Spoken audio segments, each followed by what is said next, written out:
Desperado na ang mga fans ni Kai Sotto dahil hanggang ngayon ay mukhang hindi na masyadong pinag-uusapan ang kanyang NBA dream. Pero hindi rin lingid sa kaalaman natin na kahit hindi na vocal si Kai sa kanyang NBA dream, ay ang dami niyang ginagawa upang mag-improve ang kanyang laro.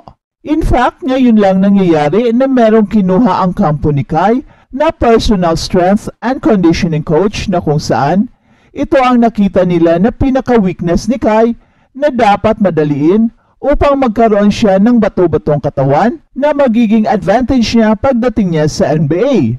So far ay malayo na ang narating ni Kai in terms of power and strength at ang kanyang timbang ay bumibigat na rin ng ilang pounds. Target kasi ng kampo ni Kai na makakapasok siya sa NBA this year at kung hindi man ngayon ay next year. At ito ay eksaktong 1-year training and workout under Coach Melantin. Pero ang hinihintay ng lahat ay kung merong mga NBA teams na willing kukuha sa ating idol based on potential at sila na ang bahalang mag-develop kay Kai para makukuha niya ang kanyang full potential. Pero pag nagkataon ito, ay hindi rin papayag ang Yokohama na basta-basta na lang iiwanan nila si Kai. For sure, isang malaking offer ang kanilang idadangle kay Kai with the hope that Kai will stay. Ngayong maganda na ang kanyang nilalaro sa Yokohama, ay siguradong the whole city of Yokohama ay gustong magstay si Kai sa kanila. Especially dahil meron silang nabubuong connection ni Yuki Kawamura. Gustong-gusto ng Yokohama na magstay pa sa kanila sina Kai Sotto at Yuki Kawamura at ipagpatuloy ang kanilang pananalasa sa Japan B-League. Pero nakasalalay ang lahat kung anong klaseng NBA contract ni Kai if ever. Kung isang guaranteed contract ang kanyang makukuha sa NBA, ay it's no-brainer yan. Pero kung 10-day contract or kung 2-way contract, ay sigurado mahirapan pa rin si Kai at merong hatak ang Yokohama. Pero mas importante siguro ang makuha ni Kai ang history bilang pinakaunang homegrown Pinoy na nakaabot sa NBA. Well, hindi na importante kung long or short contract, ang importante ay ang makaabot si Kai sa NBA. Kahit pa siguro 1-day contract ay more than enough na yan upang mapabilang ang pangalan ni Kai sa history books.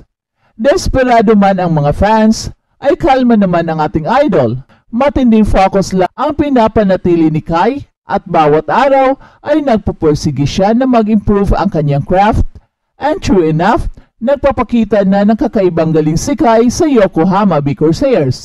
Hindi mo na siyang pwedeng iwan kahit sang banda man ng court dahil he is a deadly inside and outside scorer.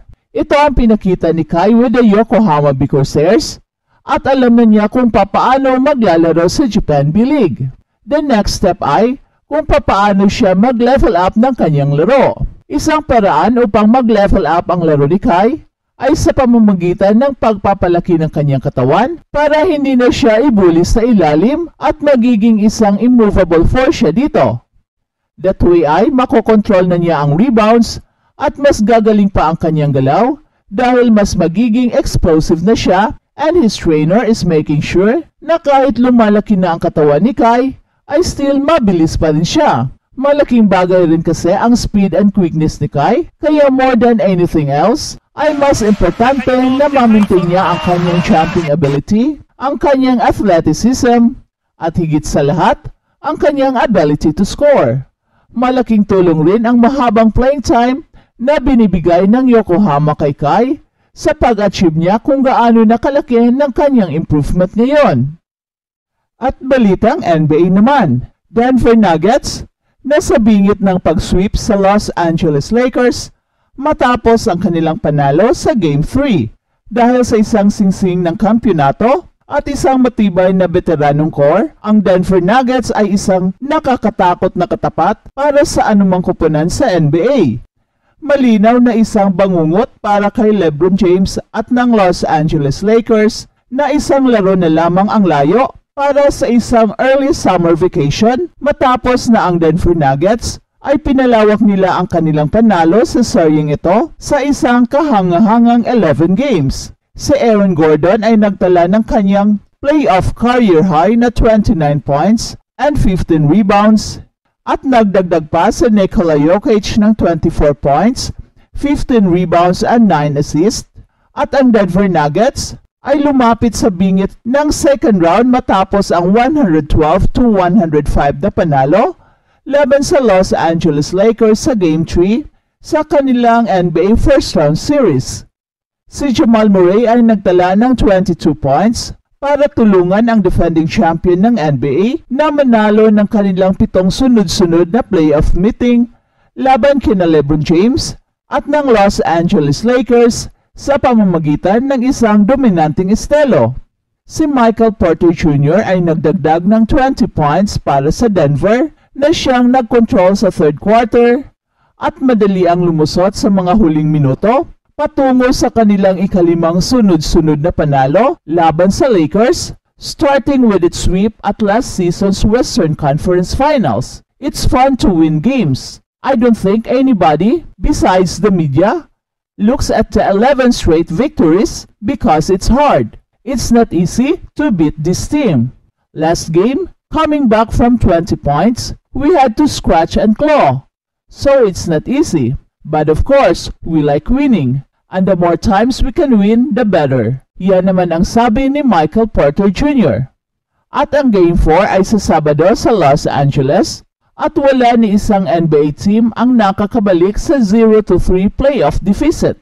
Si Anthony Davis naman ay merong 33 points and 15 rebounds at si LeBron James ay nagdagdag ng kanyang 26 points and 9 assists para sa Lakers na hindi pa nananalo laban sa Denver Nuggets since December 16, 2022 at mukhang imposible nang makakabawi pa sila sa serye na ito.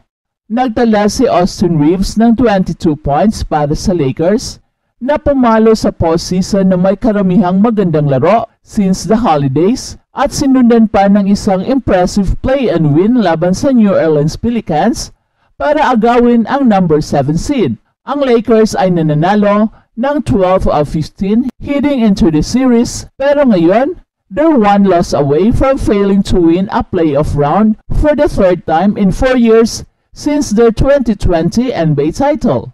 They have a championship confidence. That starting group has been together for a long time. Their net rating is off the chart as a starting group and they had guys step up and make plays. Yan ang sabi ni Lakers coach Darvin Ham tungkol sa Denver Nuggets. Anthony Davis and LeBron James were outstanding once again, but they can't do it all alone. Di kaya na sila lang dalawa. The Lakers missed 15 of their first 16 3-point attempts in Game 3, going nearly 34 points between 3-point buckets. At si D'Angelo Russell naman ay scoreless in 24 minutes play para sa Lakers kung saan nakakuha lamang siya ng 2 assists out of their inconsistent third option on offense. At na-miss rin ni Delo ang lahat ng kanyang 7 shots including ang kanyang 6 3-point attempts.